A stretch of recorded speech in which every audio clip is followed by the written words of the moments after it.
আসসালামু আলাইকুম। পঞ্চম শ্রেণীর গণিত বই নিয়ে তোমাদের সাথে ধারাবাহিকভাবে আলোচনা করছি। তার ধারাবাহিকতা এখন তোমাদের সাথে গণিত বইয়ের ৪৫ নম্বর পৃষ্ঠাটি নিয়ে আলোচনা করব। চলো আমরা এখান থেকে দেখে নিই। ২ নম্বর দেওয়া আছে মৌলিক গুণনীয়ক বা উৎপাদকের সাহায্যে ২৮, ৪২ ও ৫৬ এর গসাগু নির্ণয় করি। তাহলে এখন আমরা নির্ণয় শিখব কি গসাগু। দেখো ২৮, ৪২ এবং ৫৬ আমরা লিখলাম। দেখো ২৮, ৪২, ৫৬ আমরা লিখলাম, ২ দিয়ে ভাগ করছি আমরা। ১৪ দুগুণে ২৮, ২১ দুগুণে ৪২, ৫৬র মধ্যে কয়বার যাবে? ২৮। আবার এখানে দেখো ২ দিয়ে যাবে না, ৩ দিয়ে যাবে না, কারণ মিনিমাম ২টাকে তো যেতে হবে। ৭ দিয়ে যাচ্ছে, ৭ দুগুণে ১৪, ৩ সাথে ২১, ৪ সাথে ২৮। তাহলে আমরা এবার এই সবগুলো গুণ করে দিব। যাচাই করি। ২৮-এর গুণনীয়ক ১, ২, ৪, ৭, ১৪, ২৮ আমরা গুণনীয়কগুলো লিখলাম। আগে যেভাবে করে লিখতাম সেম ওইভাবেই করে লিখলাম। এরপর এখানের মধ্যে দেখলাম ২৮, ৪২ ও ৫৬ এর গুণনীয়কগুলো মিল গুণনীয়ক কোনটা আছে? ২ আছে, ৭ আছে, ১৪ আছে। তাহলে এখানে গসাগু মানে গরিষ্ঠ, সবচেয়ে বড় কোনটা? ১৪টা হলো সবচেয়ে বড়। এরপর দেখো এখানের ক্ষেত্রে আমরা যেটা দেখলাম মৌলিক উৎপাদকগুলোর গুণফল। মৌলিক উৎপাদক এখানে কত? ২ আর ৭ হলো মৌলিক উৎপাদক। ৭ দুগুণে কত হবে? ১৪ হবে। তাহলে মৌলিক উৎপাদক হলো এই দুইটা। এটা কত? ৭ দুগুণে কত? ১৪। তাহলে ২৮, ৪২ এবং ৫৬ এর গসাগু হলো কত? ১৪। এরপর হলো গসাগু নির্ণয়ের উপায়। ১ নম্বরে সাধারণ মৌলিক উৎপাদক দ্বারা ভাগ করি। ২ নম্বরে যখন সবগুলো সংখ্যার কোনো সাধারণ গুণনীয়ক না থাকে তখন ভাগ করা বন্ধ করি। এরপরে যেমন সাধারণ মৌলিক উৎপাদকগুলো গুণ করি। যেমন এখানে দেখো ২, ৩, ৪ তুমি চাইলেও আর ভাগ করতে পারবে না, বা কোনো সংখ্যা দিয়ে ভাগ যাবেও না। মিনিমাম ২টাকে কোনোটা দিয়ে ভাগ যাবে না, এবং যে ২টা দিয়ে ভাগ গেল সে ২টা আমরা গুণ করি। ৩ নম্বরে আমাদেরকে এখানে বলেছে ১২ সেন্টিমিটার প্রস্থ ও ১৮ সেন্টিমিটার দৈর্ঘ্যের একটি ছক কাগজে আঁকে। এরকম একটা ছক কাগজে আঁকবে। প্রথমে বলেছে কোনো অবশিষ্ট না রেখে বিভিন্ন দৈর্ঘ্যের কয়েকটি বর্গের টুকরা করে যাবে।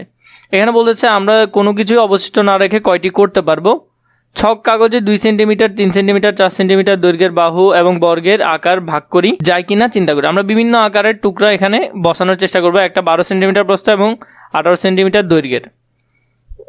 তাহলে এখানে যদি করো প্রথম প্রশ্নটা এটা, তাহলে ১২ এবং ১৬ এর আমরা গুণনীয়ক আগে বের করবো। বের করলে কত হয়? ১, ২, ৩, ৪, ৬, ১২। ১৮ এরগুলো আসলো কত? ১, ২, ৩, ৬, ৯, ১৮। তাহলে ১২, ১৮ এর সাধারণ গুণনীয়ক হলো ১, ২, ৩, ৬। এখানে সাধারণ ৪টি গুণনীয়ক আছে। বিভিন্ন দৈর্ঘ্যের ৪টি বর্গাকৃতির টুকরা করা যাবে এখানে। তাহলে আমরা এইভাবে করে প্রথমটার উত্তর দিতে পারি। এরপর ২ নম্বরে বলেছে টুকরাগুলোর মধ্যে সবচেয়ে বড় বর্গাকৃতির টুকরা এক বাহুর দৈর্ঘ্য কত হবে? তাহলে সবচেয়ে বড় যেটা আমরা ১ নং থেকে পাই ১৮, ১২ এর গুণনীয়কগুলো এখানে আমরা লিখলাম। ১৮ এবং ২২-এর সবচেয়ে বড়টা হলো লসাগু হলো কত? ৬। তাহলে সুতরাং সবচেয়ে বড় টুকরাটি এক বাহুর দৈর্ঘ্য হলো কত সেন্টিমিটার? ৬ সেন্টিমিটার। বৃহত্তম আকৃতির কয়টি বর্গ বানানো যাবে? এরপরে এখানে হলো যে ২ নং থেকে পাই বর্গের এক বাহুর দৈর্ঘ্য হলো ৬ সেন্টিমিটার, বর্গের ক্ষেত্রফল হবে কত? ১২ গুণ ১৮, তাহলে ২১৬ বর্গ সেন্টিমিটার। এক বর্গের ক্ষেত্রফল হবে ৬ গুণ ৬, ৩৬। তাহলে বর্গের সংখ্যা হবে কত? ২১৬কে যদি আমরা ৩৬ দিয়ে ভাগ করি, মানে আমরা দৈর্ঘ্য দিয়ে ভাগ করি, তাহলে হলো ৬টি। তাহলে মোট ৬টি বর্গ এখানে বানানো যাবে।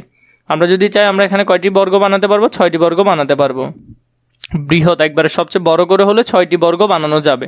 শিক্ষক পঞ্চম শ্রেণীতে ২৪ জন ছাত্র ৩২ জন ছাত্রীকে গণিত বিষয়ে সমস্যা সমাধানের জন্য সর্বোচ্চ কয়টি দলে ভাগ করলে প্রত্যেক দলে ছাত্র ছাত্রীর সংখ্যা সমান থাকবে?